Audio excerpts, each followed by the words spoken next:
अभी भी ये सवाल पैदा होता है कि इसके पीछे कौन है, जो 70 साल से जिन्होंने हमें जकड़ा हुआ है वो इसके पीछे हैं, वो रजीम चेंजर्स, वो हैंडलर, वो इदारे, वो एस्टेब्लिशमेंट, सब कुछ इसके पीछे है।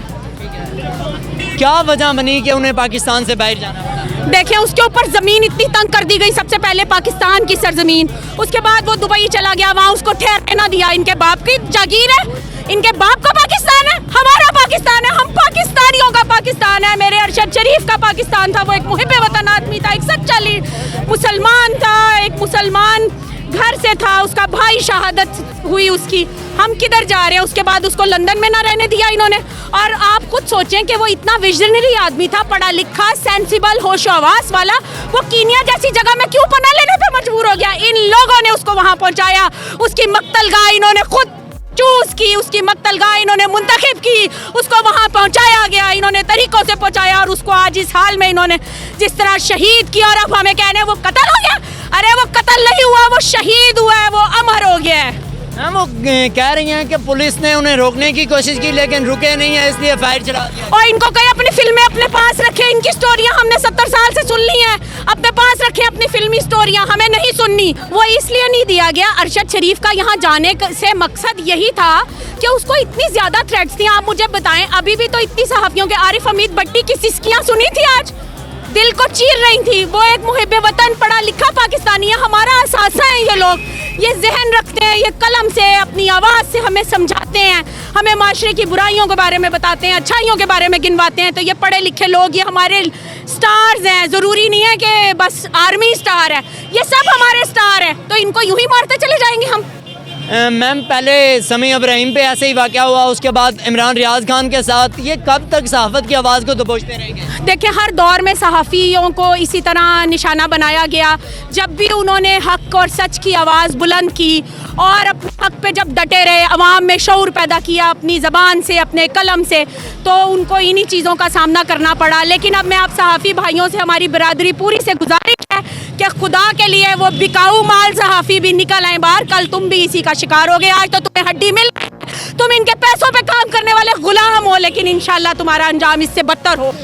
वही लोग जो इसको थ्रेट कर रहे थे, जिनकी वजह से ये निकला था यहाँ से, जो हैंडलर्स हैं, हम नाम लेने से अब डरते नहीं हैं। जो हैंडलर्स हैं, जिन्होंने रिजीम चेंज लेके आए थे, इस मुल्क की तबाही लेके आए, ये मुल्क उड़ान पे था, इमरान खान की गवर्नमेंट में ऊपर जा रहा था, ग्रोथ दिखा रहा था, इतने सालों बाद फ़ौरन हमें जो रिकग्निशन मिल रही थी हर चीज़ के लिए।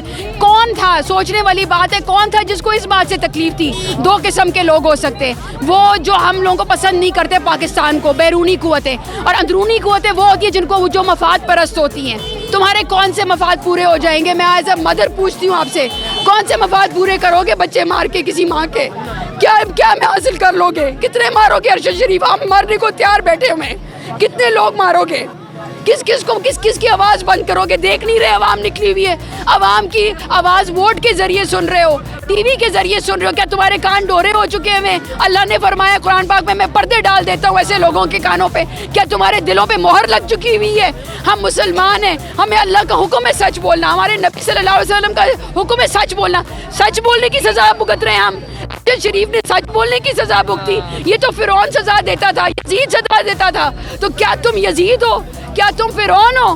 तुम हमारी उम्मत में से नहीं लगते मुझे। तुम आके जवाब दो, और अगर डरते नहीं हो तो आके अवाम को जवाब दो, अवाम में आओ।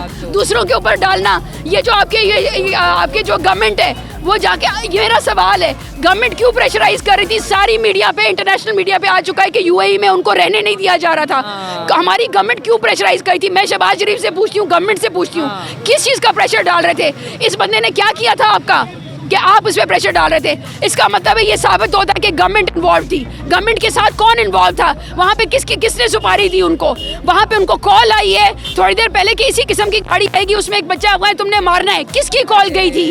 कहाँ से ऑर्गेनाइज हुआ था ये सारा कुछ? आप समझते हैं ये सारी अवाम बेवकूफ़ है? हम सब जानते हैं। आप इंतज़ार करें, आज उस्मान का बच्चा के, कल कोई और भी जा सकता है, लेकिन हम लोग अब खामोश नहीं रहेंगे।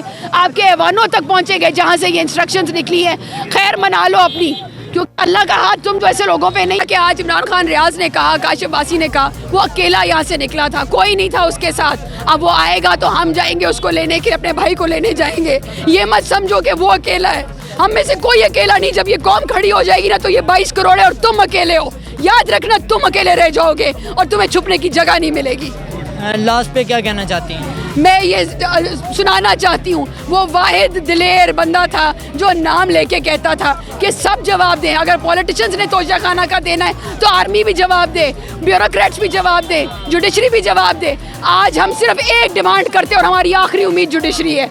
अगर चीफ जस्टिस ने सुबह मोटो ना लिया इतने बड़े साने पे, अगर उसकी बॉडी जल्द ना आई और अगर उसके लवाहिकीन को जल्द जवाब ना मिले तो हम जवाब आपसे भी लेने आएंगे चीफ जस्टिस साहब। अवाम आपके दर पे भी आएगी, हर जगह जाएगी अवाम, जब तक हमें जवाब नहीं मिलेगा, जब तक हमें पता नहीं चलेगा उसके कातलों को, ना अल्लाह बख्शेगा ना अवाम बख्शेगी। पाकिस्तानी अवाम को कहूँगी अगर आज ना निकले तो लुट जाओगे, ख़त्म हो जाओगे। 70 साल से तो लुट रहे हो, अल्लाह से आज निकलो, अपने पाकिस्तान के लिए निकलो। कितने अरशद शरीफ गवाओगे, कितने हीरे गवाओगे, कितनी माएँ दुखी होंगी, कितनी बहनें बेवा होंगी, कितने बच्चे यतीम होंगे। अल्लाह के वास्ते बाहर आओ, अपने बच्चों के लिए निकलो, अपने मुल्क के लिए निकलो, अपने आप के लिए निकलो।